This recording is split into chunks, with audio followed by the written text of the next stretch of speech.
നമസ്കാരം. സീൽ വാർത്തകളിലേക്ക് സ്വാഗതം. പ്രധാന വാർത്തകൾ. ഇരിട്ടി കച്ചേരിക്കടവിൽ വീട്ടമ്മയെ കഴുത്തറുത്ത് കൊലപ്പെടുത്തി. കൊല്ലപ്പെട്ടത് 50-കാരി ലിസമ്മ. നടുക്കം മാറാതെ മലയോര ഗ്രാമം.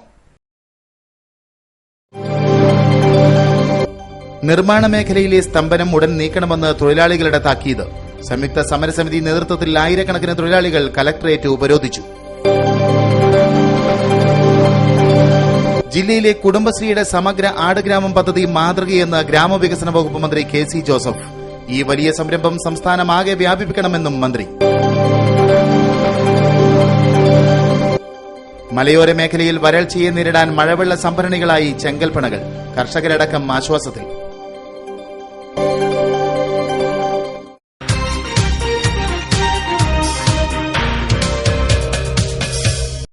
വാർത്തകൾ വിശദമായി. വീട്ടമ്മയെ കഴുത്തറുത്ത് കൊലപ്പെടുത്തി. ഇരിട്ടി കച്ചേരിക്കടവ് നരിമറ്റം കുട്ടിച്ചന്റെ ഭാര്യ ലിസമ്മയാണ് കൊല്ലപ്പെട്ടത്. 50 വയസ്സായിരുന്നു. രാവിലെ 7:15 കുട്ടിച്ചൻ സമീപത്തെ ക്ഷീരസംഘത്തിൽ പാലെത്തിക്കാൻ പോയി തിരിച്ചു വന്നപ്പോഴാണ് കണ്ടത്. വൃദ്ധയായ അമ്മ കിടക്കുന്ന മുറി പുറത്തുനിന്ന് പൂട്ടിയ നിലയിലായിരുന്നു. വീട്ടിൽ കുട്ടിയച്ചന്റെ അമ്മയുടെ അനുജത്തി 80 വയസ്സുകാരി അന്നമ്മ മാത്രമാണ് ഉണ്ടായിരുന്നത്.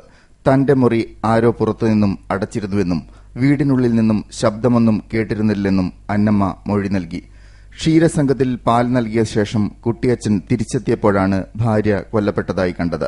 വീടിന്റെ നടുമുറിയിലായിരുന്നു മൃതദേഹം. ശരീരത്തിൽ ആഭരണങ്ങൾ ഒന്നുമുണ്ടായിരുന്നില്ല. കൊല ചെയ്യാൻ ഉപയോഗിച്ച ചെറിയ കത്തി സമീപം തന്നെ ഉണ്ടായിരുന്നു.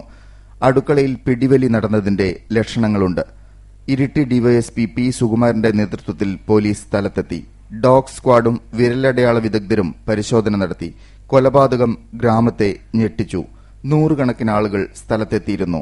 റോസ്മിൻ, റോബിൻ എന്നിവരാണ് മക്കൾ. മൃതദേഹം പരിയാരം മെഡിക്കൽ കോളേജിൽ പോസ്റ്റ്മോർട്ടം നടത്തി. News bureau, Sreekandapuram. നിർമ്മാണ മേഖലയിലെ സ്തംഭനാവസ്ഥ ഒഴിവാക്കിയില്ലെങ്കിൽ സമരം ആളിപ്പടരുമെന്ന് തൊഴിലാളികളുടെ താക്കീത്. നിർമ്മാണ തൊഴിലാളികളുടെ ഉപരോധ സമരത്തിൽ കണ്ണൂർ നഗരം സ്തംഭിച്ചു. സംയുക്ത സമരസമിതി നേതൃത്വത്തിലാണ് കലക്ടറേറ്റ് ഉപരോധം നടന്നത്. നിർമ്മാണ മേഖലയിലെ തൊഴിൽ സ്തംഭനത്തിന് അടിയന്തര പരിഹാരം ആവശ്യപ്പെട്ടാണ് നിർമ്മാണ തൊഴിലാളി സംയുക്ത സമരസമിതി ഉപരോധം നടത്തിയത്. വിവിധ പ്രദേശങ്ങളിൽ നിന്നെത്തിയവർ അതാതിടങ്ങളിൽ നിന്നും പ്രകടനമായി collectorate പരിസരത്തേക്ക് നീങ്ങുകയായിരുന്നു.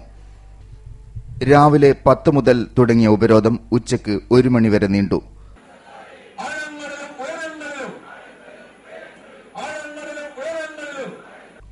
CITU, AUTC, INTUC, BMS, HMS, STU യൂണിയനുകളുടെ സംയുക്ത ആഭിമുഖ്യത്തിലായിരുന്നു ഉപരോധം.